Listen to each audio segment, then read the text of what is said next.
Well, hello. I'm Don Kerr, I'm Rebecca Rotzler. and we're write-in candidates for village trustee in the May 7th village election. And we had been invited, all candidates have been invited this evening, to a forum sponsored by the Gilded Honor, and we thank the sponsor. It appears that two candidates have accepted the invitation and has decided to participate. Since we have planned to be here and we are prepared to speak to some of the issues, I think we decided to just go ahead and have our forum of two. Absolutely.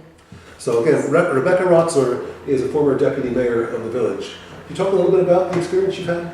Sure. I loved it, for one. I served from 2003 until 2007. It was a really exciting time because so many things were happening.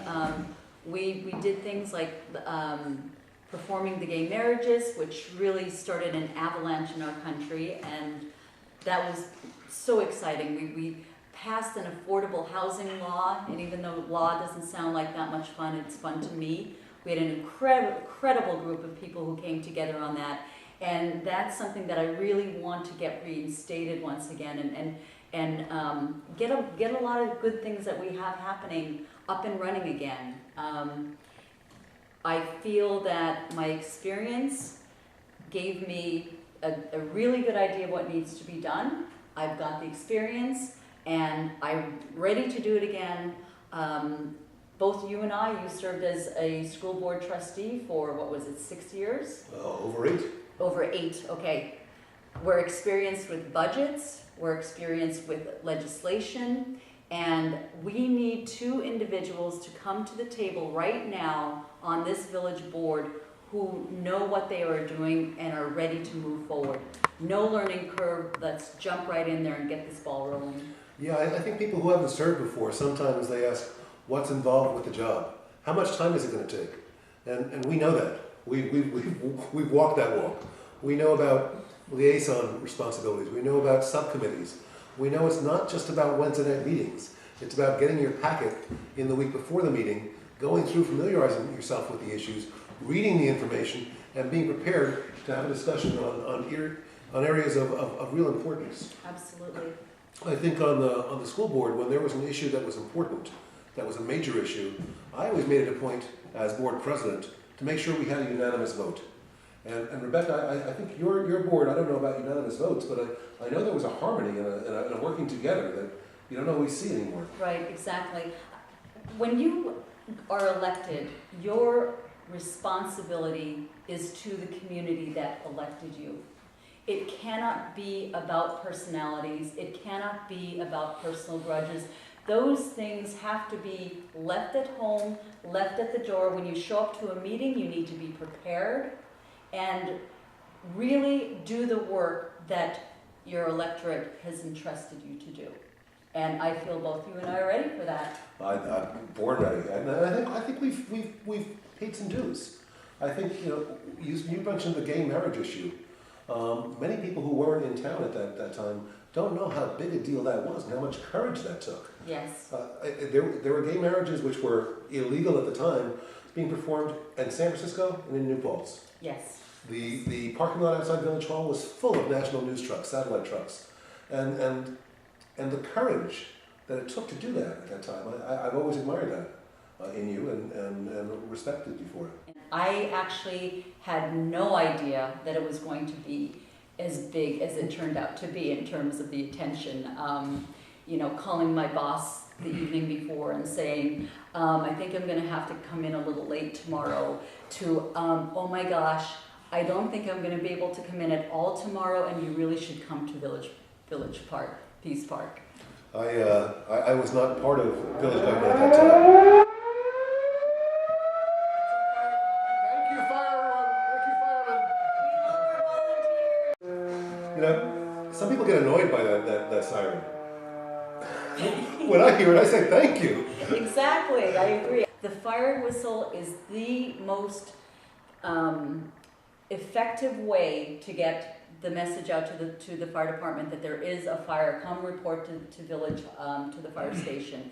And anyone who complains about it, I believe very quickly comes to realize that we have to support those many volunteers who show up at our fires and keep our community safe.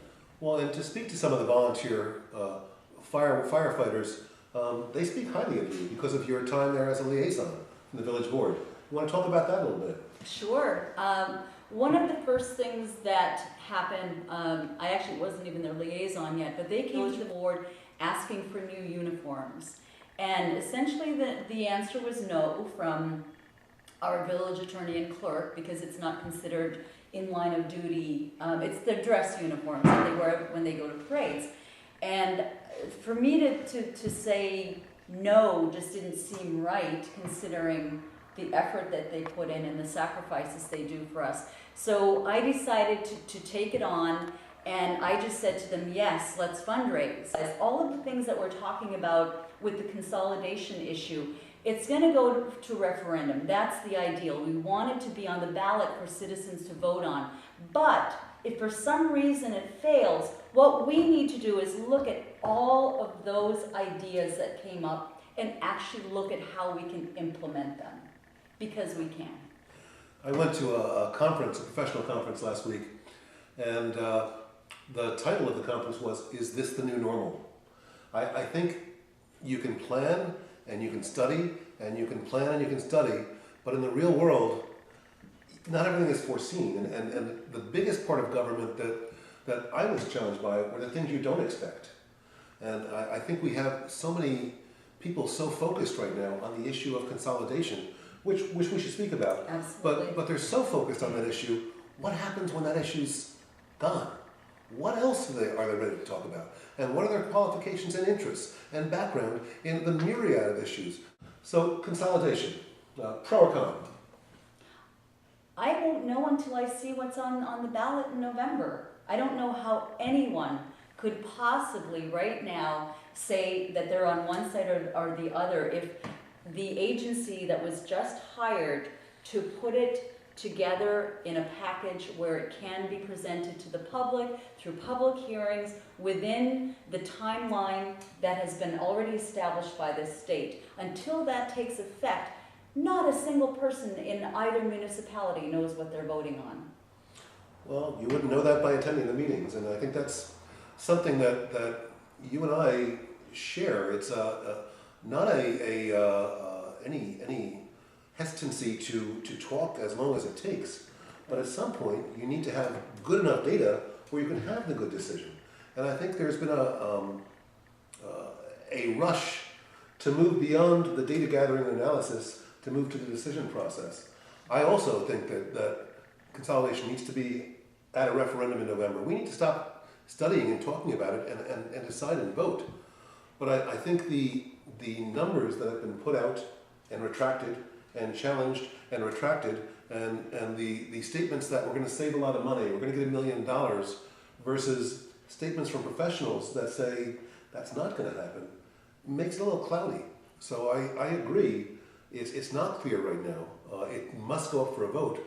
If I had a vote today, I don't see a good enough product to be able to vote yes. Right, and that is another thing that anyone who has been doing the work on this issue needs to realize. If they don't have everything in order as it should be and ready to vote on, why would the public approve something that isn't clear-cut and that has not been presented in the proper fashion? Our understanding of budgets, our understanding of the needs of a municipality, our understanding of processes in terms of getting loans, grants, that is something that's needed right now. We can't afford the time between now and November to have new people on the board who do not already have that background and know how to get this done in an efficient manner like we can.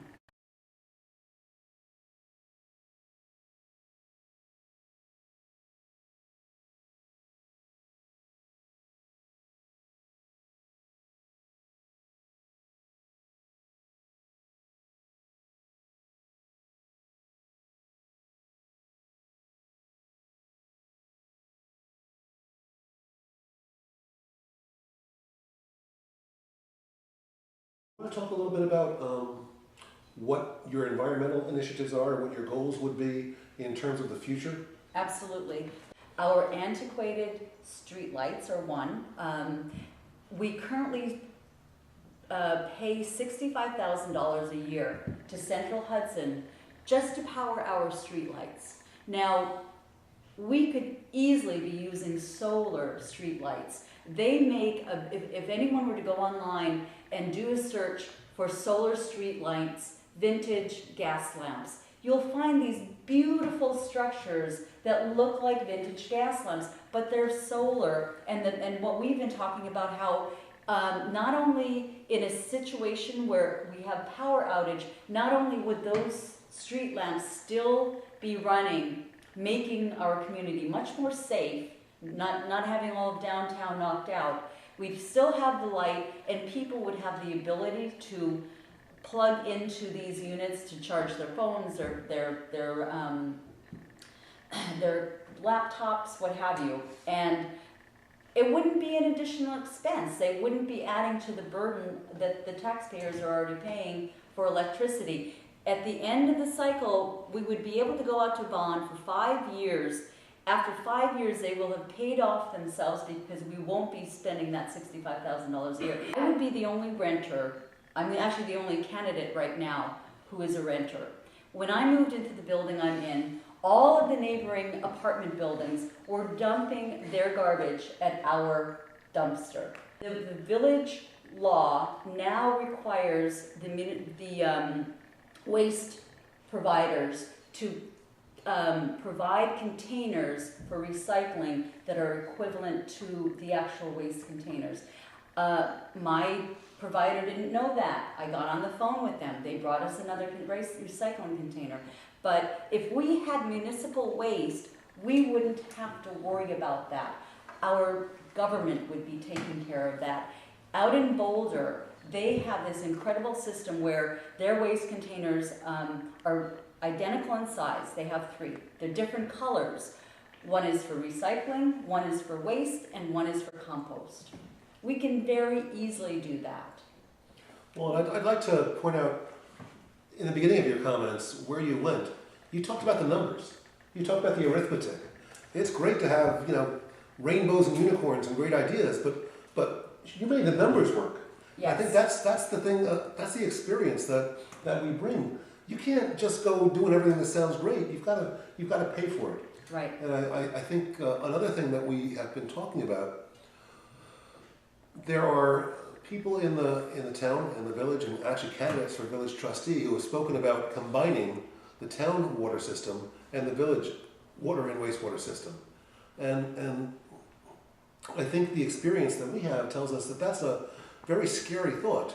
Our current village wastewater plant is at or near capacity. And there's no room on the current footprint to make it bigger. So if you all of a sudden add waste from the town, all of a sudden we've got a multi-million-dollar project in our hands. This is going to save us money. So it's the kind of thing when you dig a little deeper, when you press for the numbers, some of these things like we're gonna save millions of dollars from consolidation, they just don't hold up to the light of day, exactly. To the light of arithmetic. What are your thoughts about poverty in the village of New Paltz? On my first term as a village trustee and as deputy mayor, I created a affordable housing committee. We started with a blank piece of paper, essentially, but at the time I was attending a lot of PACE land use law centers trainings. I did a 4-day that's specifically for elected officials and people serving in nominated positions on committees. It gave me a really strong foundation in land use, especially through PACE, the PACE program. They are very, you might say, cutting edge. They really keep up with the current data, the current ideas, the current innovations. And with them, they provided to me similar affordable housing programs that had been established in other New York State communities. So we were able to take basically these different blueprints and look at them and start from scratch to see what pieces we could take to create our own affordable housing law specific to New Paltz. And a lot of it had to do with things like looking at the needs of the senior citizens, looking at being able to keep our volunteers like our firefighters and rescue squad people within the community where there's incentives for them to be here.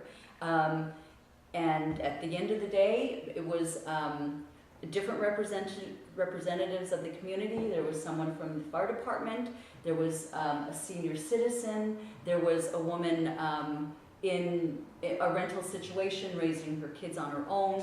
So essentially it was a really tight-knit group with different diversities, but with an interest in what we were actually working on.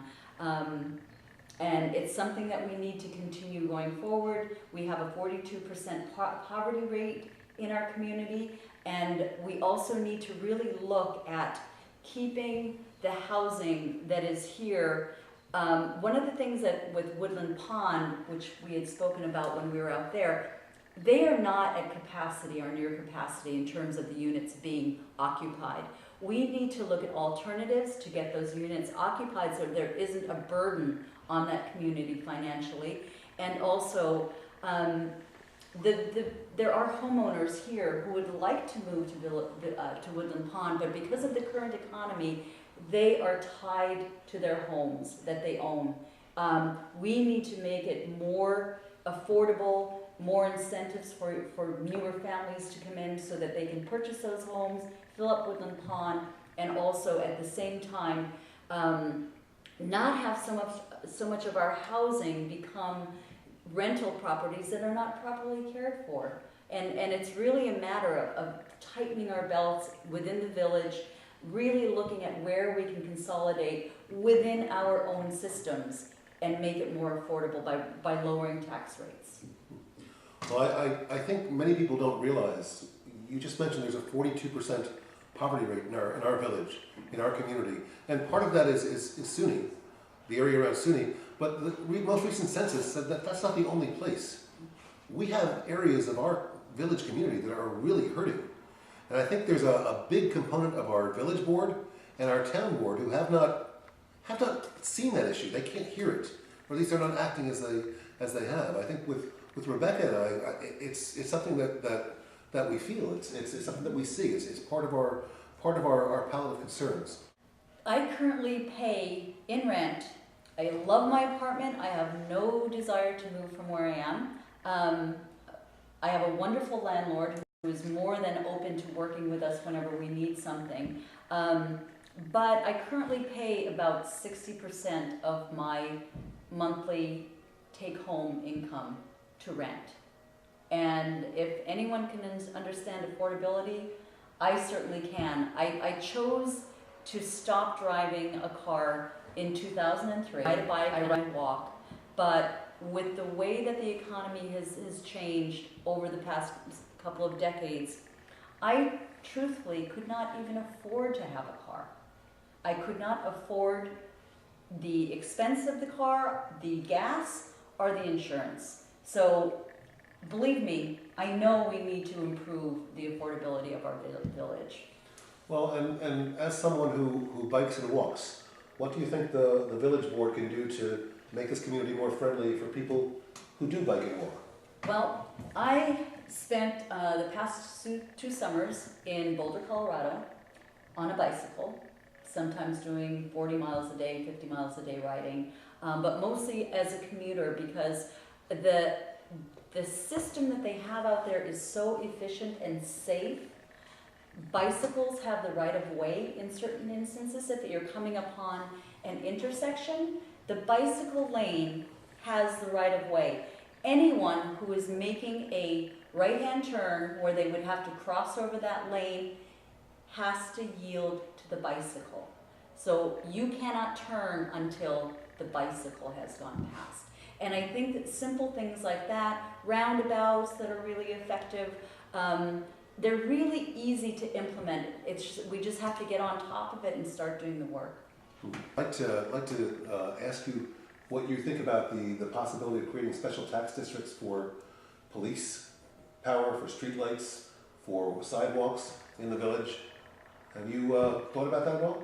I actually don't feel like that makes sense. We're a village. Every service that we have within the village, our stores, our restaurants, we all work together as a community. And I don't see where one area should be made to bear more of the burden than another. You know, some of the talk is about how the bars and restaurants cost us so much more in police funding. And it's actually not even true. It is such a small percentage of difference. And these businesses bring us money.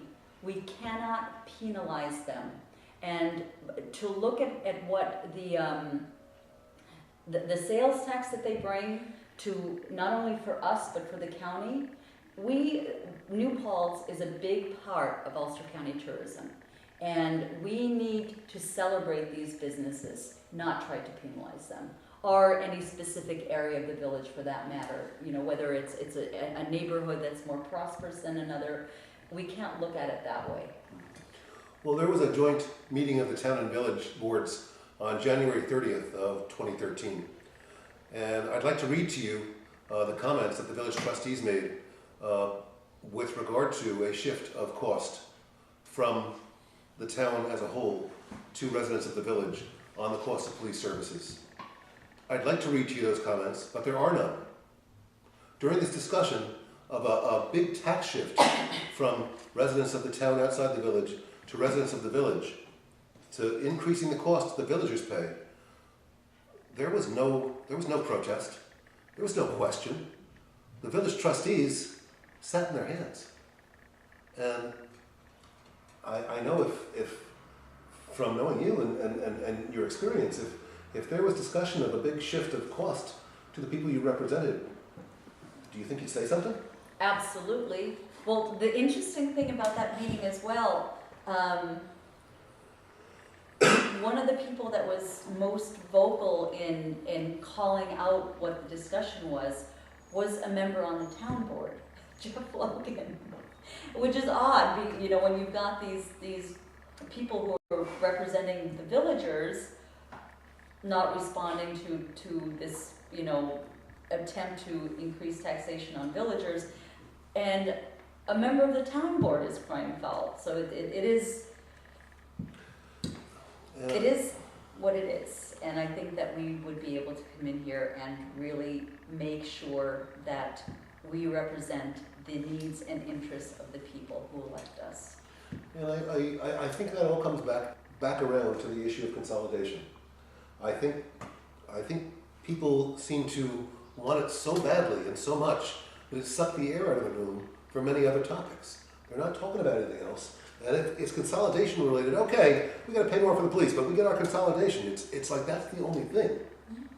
And at some point, if you're elected for 4 years, if I'm elected for 4 years, if someone else is elected for 4 years, at some point there's like more years and more issues.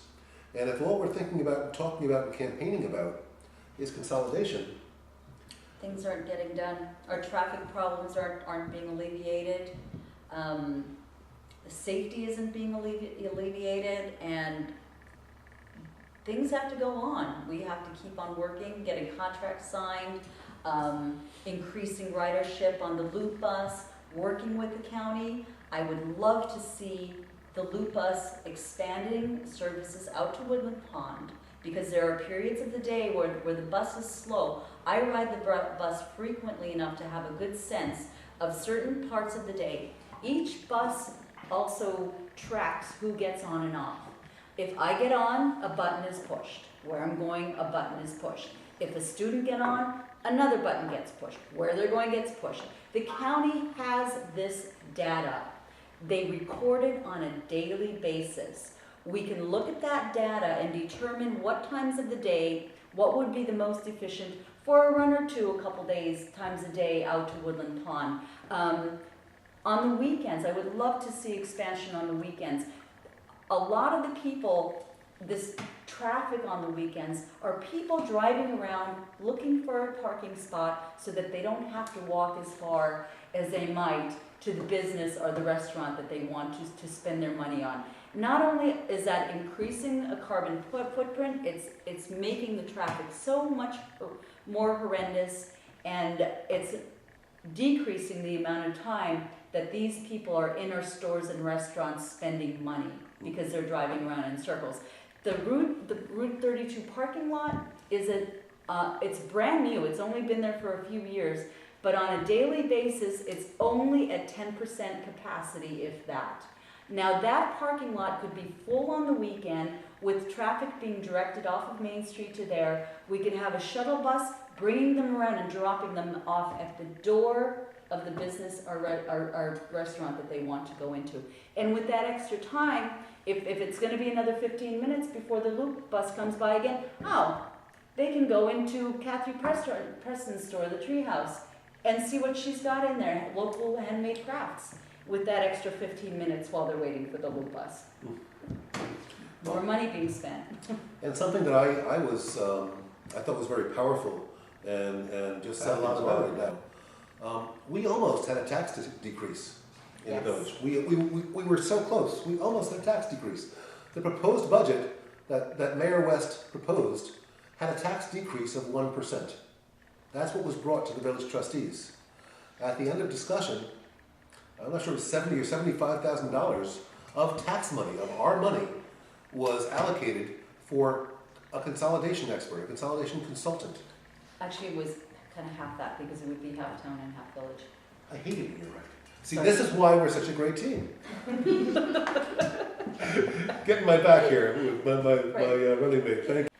I am very dedicated to national disaster relief. During Hurricane Irene, I traveled to Schoharie County as well as Greene County, actually putting on boots and gloves and going in people's damaged homes, gutting them, carrying buckets of mud out of flooded basements, whatever had to be done to help these people. I've spent probably a good 30 hours a week getting the supplies together, actually going down there and doing physical work, and I'm going to have to give up my work on Staten Island.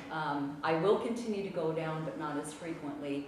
But in terms of my commitment to doing public service, I think that my track record and all of the work that I've done, being able to bring together 25 people to go with me on a weekend, shows my commitment to public service. Actually done another thing that I think we should mention, which we have from time to time, and I believe our well-informed community at this point knows that you and I are both write-in candidates on May 7th. The voting takes place at the fire station on Plattekill Avenue, right around the corner from Village Hall, from 12 to 9 p.m. When our voters go into the booth, they will receive a paper ballot, and all they have to do is look to the bottom where it says write-in, write your name in, Don Kerr, write my name in, Rebecca Rotzler. And it's as easy as that? Yes, first name and last name. The more the better. But the important point is to write it in. There's a number of spaces on the ballot. You can color in the bubble for one of the candidates who's on the ballot, or you can write in Rebecca Rotzler and Don Kerr. It takes a little more energy. It's a little harder to run as a write-in candidate, but it comes down to your faith in the people who are doing the voting. Can they get it together? Can they handle a write-in? I think so. We think so. Absolutely. And we're here for you. Write in Don Kerr and write in Rebecca Rotzler on May 7th. We appreciate the vote.